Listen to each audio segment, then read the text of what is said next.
Shalom Bapak Ibu Saudara sekalian, kita bertemu kembali di dalam program pembacaan Alkitab kita, Terang Bagi Jalanku. Hari ini kita akan melanjutkan pembacaan kita dari pasal 21 Kisah Para Rasul, ayat 1 sampai dengan ayat yang ke-14. Sebelumnya mari kita berdoa di hadapan Tuhan. Bapa di dalam surga, kami berdoa meminta pertolongan-Mu. Kiranya Tuhan dengan belas kasihan yang besar boleh beserta dengan kami. Pimpinlah kami Tuhan di dalam pembacaan Alkitab kami. Kiranya kami boleh membaca kitab suci kami sebagaimana adanya. Dan kami pun juga boleh dibentuk melalui pembacaan kitab suci yang rutin dan yang bertanggung jawab. Terima kasih Bapa, dalam nama Tuhan Yesus kami bersyukur. Amin.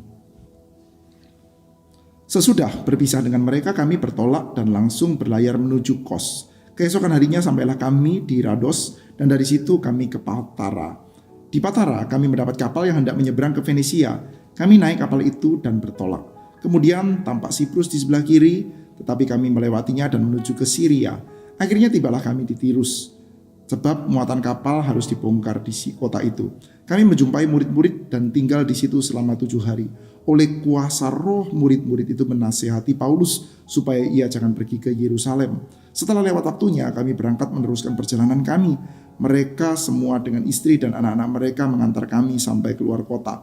Di tepi pantai kami berlutut dan berdoa. Sesudah minta diri kami naik ke kapal dan mereka pulang ke rumah. Dari Tirus kami tiba di Ptolemis dan di situ berakhirlah perlayaran kami. Kami memberi salam kepada saudara-saudara dan tinggal 1 hari di antara mereka. Keesokan harinya kami berangkat dari situ dan tiba di Kaisarea. Kami masuk ke rumah Filipus pemberita Injil itu, salah satu dari ke-7 pelayan dan kami tinggal di rumahnya.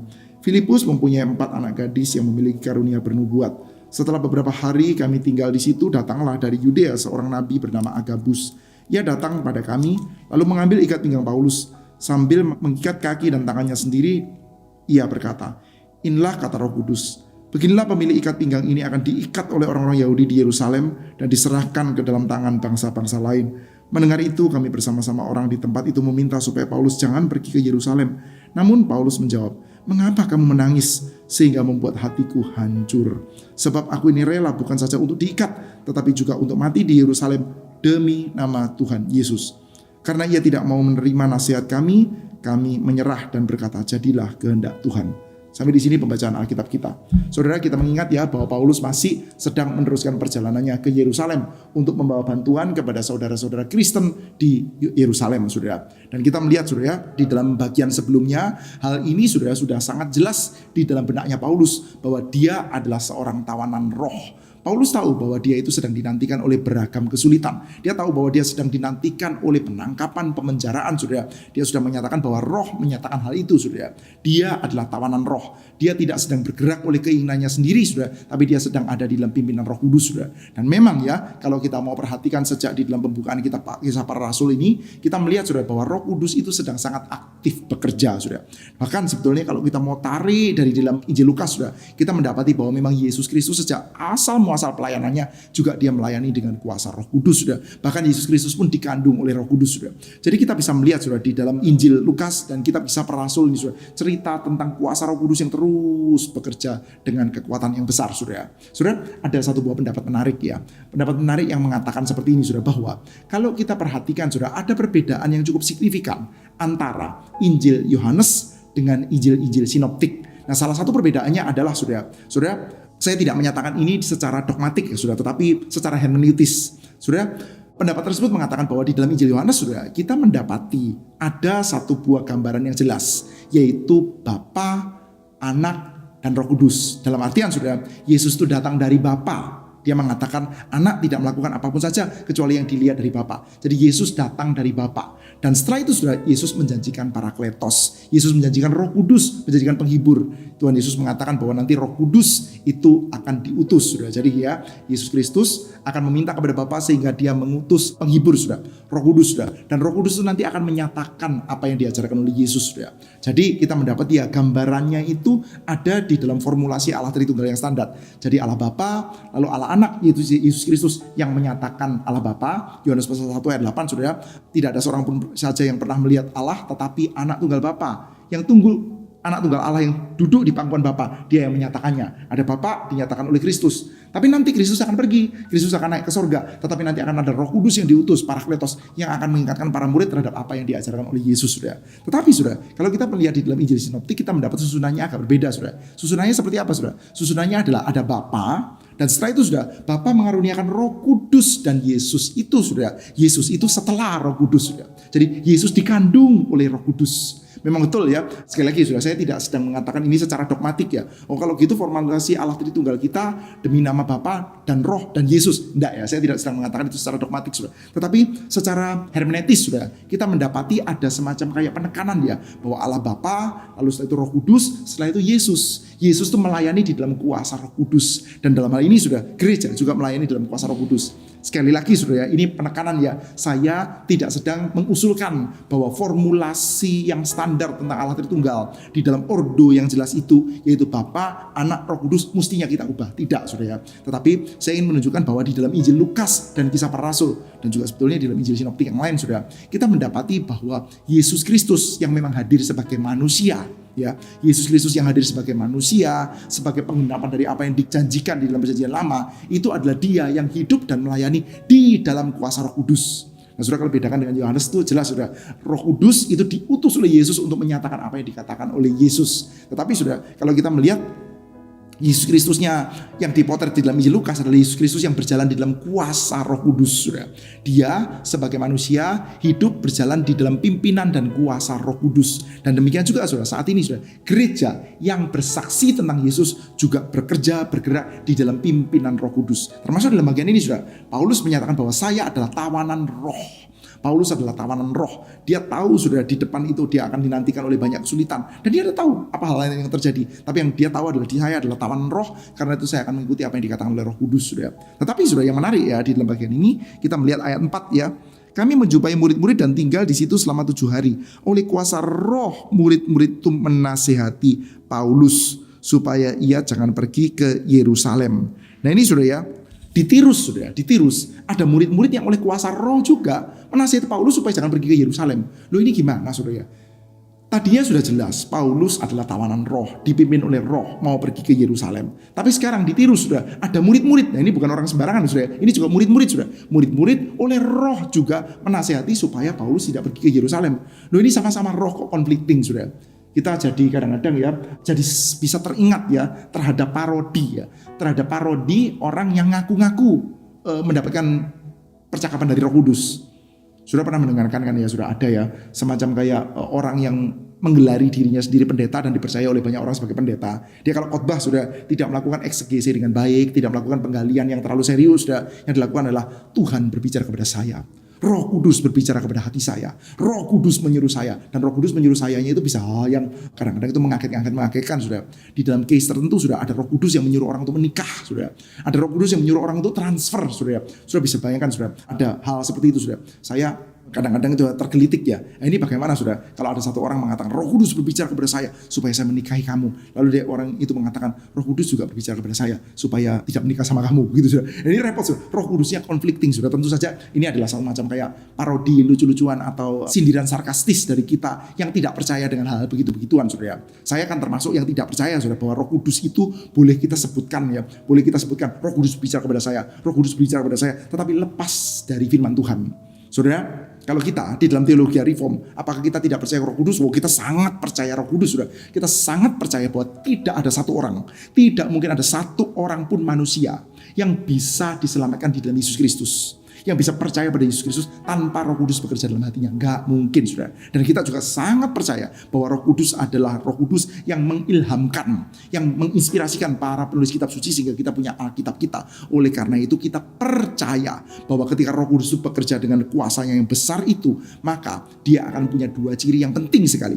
Yaitu pertama, membuat kita itu mengarah kepada Kristus. Dan kedua, membuat kita itu terikat dengan firman Tuhan. Kalau ada orang mengatakan Roh Kudus, tetapi tidak terikat dengan Kristus dan tidak terikat dengan firman Tuhan, maka itu palsu. Nah gitu saudara ya. Maka kita punya penekanan yang sangat kuat saudara. Kalau itu diikat oleh firman Tuhan dan itu mengarah kepada Kristus, ya itu besar kemungkinan itu asli saudara ya.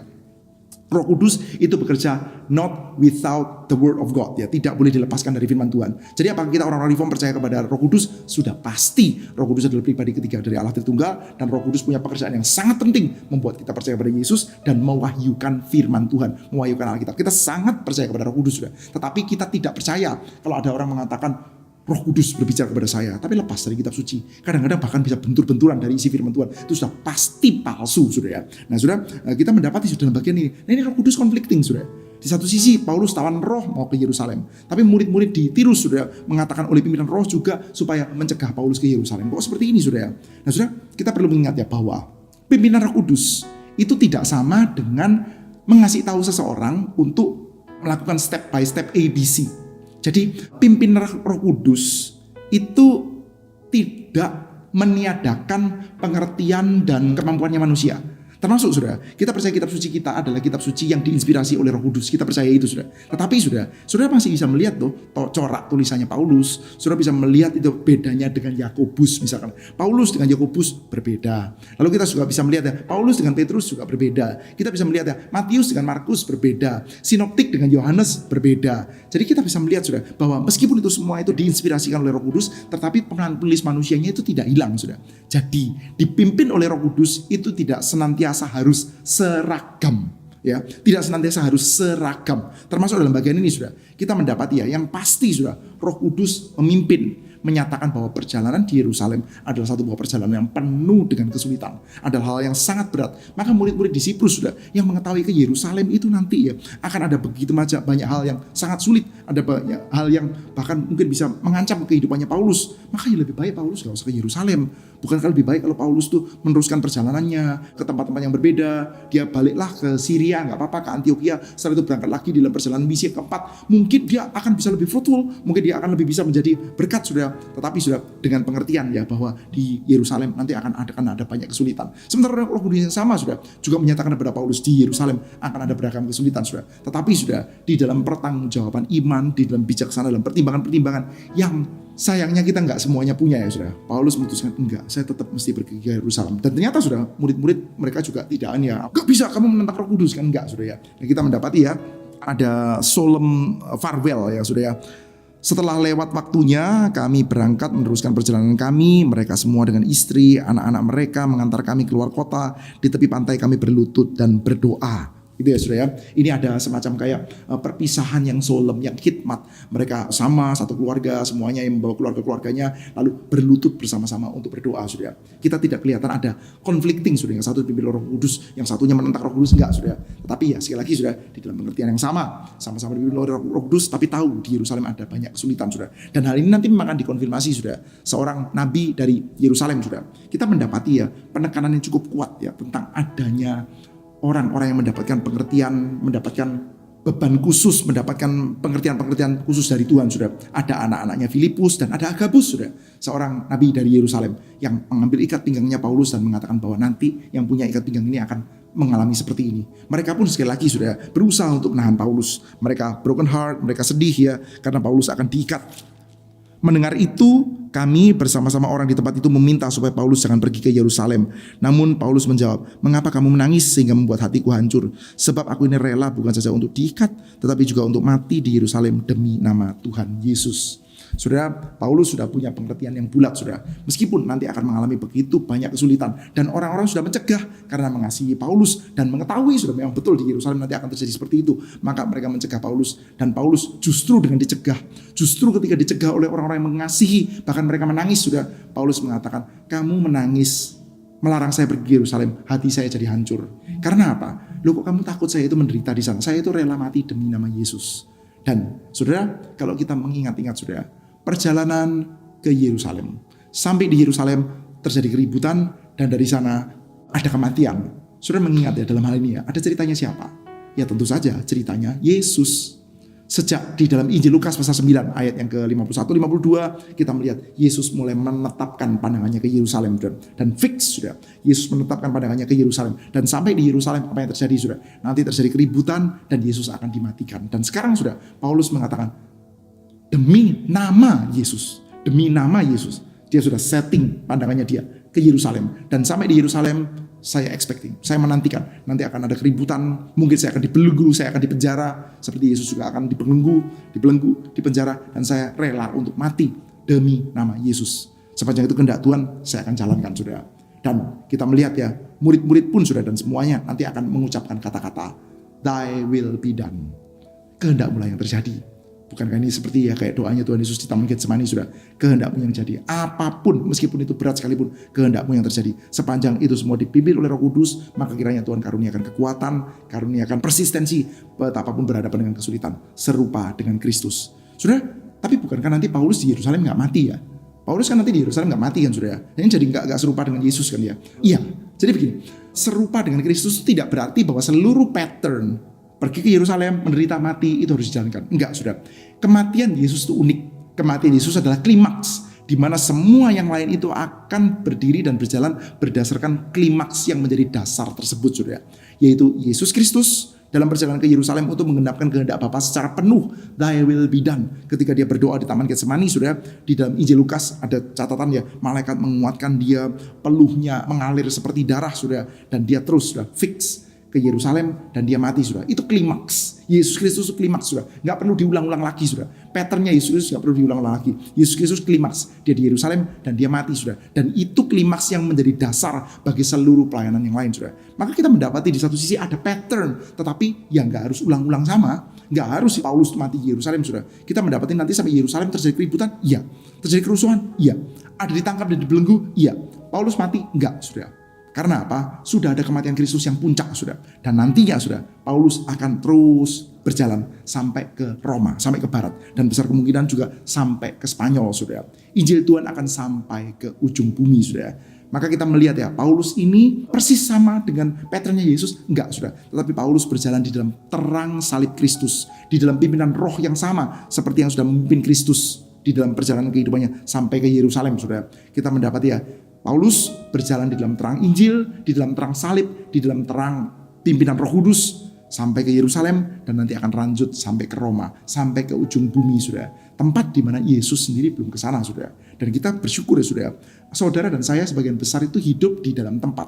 Saya kira semua ya, yang nonton ini kan nggak begitu banyak ya. Semua di antara kita, sudah, itu berada di tempat dan memberitakan Injil di tempat di mana Yesus manusia belum pernah ada di situ, sudah. Yesus manusia belum ada di Batam, saudara. Yesus manusia belum ada di Indonesia. Yesus manusia belum ada dalam tempat-tempat Anda sekarang ini, saudara. Dan sudah memberitakan Injil ke sana, saudara. Yang menjadi dasar adalah apa, saudara? Terang salib Kristus. Kiranya hal itu juga boleh terjadi secara nyata oleh pimpinan roh dalam kehidupan gereja kita, dalam kehidupan saudara dan saya. Hari ini, saudara, saya mengajak kita untuk mendoakan satu buah pokok doa. Mari kita bersama-sama berdoa. Minta kiranya Tuhan memimpin kita. Roh Kudus memimpin kita untuk kita bergerak. Dan di dalam segala bijaksana Tuhan karuniakan kepada kita satu buah keputusan. Bukan untuk mencari kesenangan kita sendiri, tetapi mengikuti pimpinan roh. Meskipun ada beragam, ada banyak kesulitan dengan dasar telang salib Tuhan. Baik, rekan-rekan sekalian, kita akan bertemu kembali dalam Terang Bagi Jalanku episode selanjutnya. Tuhan memberkati setiap kita, terpujilah Tuhan.